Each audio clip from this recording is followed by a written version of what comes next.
in Arizona, New Mexico, Colorado, Utah, California, and Oregon. Those are my main states that I like to tour.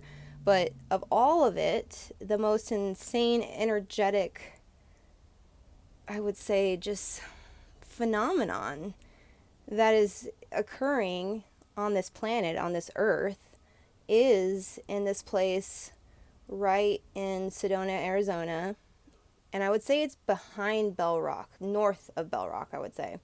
If you're coming up that 89 from the south, you kind of cross into this bridge passing by Bell Rock. A lot of people who've lived here for years really see it as a gateway. You're really coming into some frequencies that are very different than what your normal grid would be, like per se in a city. Because in Sedona there is a lot of anomalies that are occurring, and I do believe that the magnetic field is very amplified, and there's a lot of reasons for that, especially the content of the minerals and the rocks and where this actual place is located, the aquifers, the ley lines, everything is set up in this particular way that this place is just amped. And so you hear a lot of people talking about these vortex energies. There's a flow here, and it's very intense. So when you live here for years like I have, you go into this place where you link up to it. It's like a circuit board, and you can kind of plug into it and really upgrade your system, really work with your higher self, your higher chakras. A lot of people have problems being grounded in Sedona because I feel like it really takes you into the higher densities. It's set up to be a 5D world, I feel. So it's difficult for people that just move here to kind of find their grounding in themselves. They kind of whirl out and go, go woo-woo and all that. But as you get more grounded, you start to realize, wow, we really are affected by the earth that we live on. And regardless of who you are, you will be affected by the certain frequencies, the resonance of the land.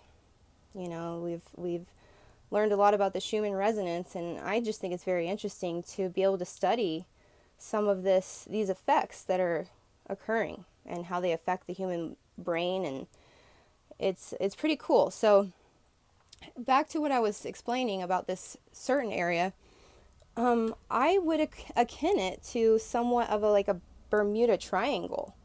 I've never experienced such a diverse shift in my energetic fields going through these passes. I would really, actually, to be honest, I would avoid this area because driving through it, I would start to feel really ungrounded, like I was going through some sort of shamanic initiation, like a shift. I was having to really kind of hold myself. Really, you have Cathedral Rock, Bell Rock, and the two nuns, the two sisters. That's what I have tattooed on my arm because it's literally that imprinted on me that I just had totally so many awakenings in this area. I would go on a hike and it just feels like you're talking straight to your higher self. You're with God. It's like such a sacred place.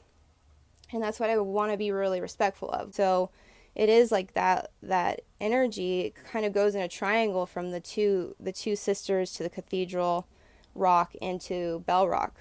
You step into this area and life's a little different, and I can't really explain it much more than that, but I will say that this is without a doubt one of the most incredible places on the earth that I've experienced to date. Being able to explore it and share it with you guys is such an honor. And that's the topic for today. Very interesting. And yeah, have a good day, you guys. Peace.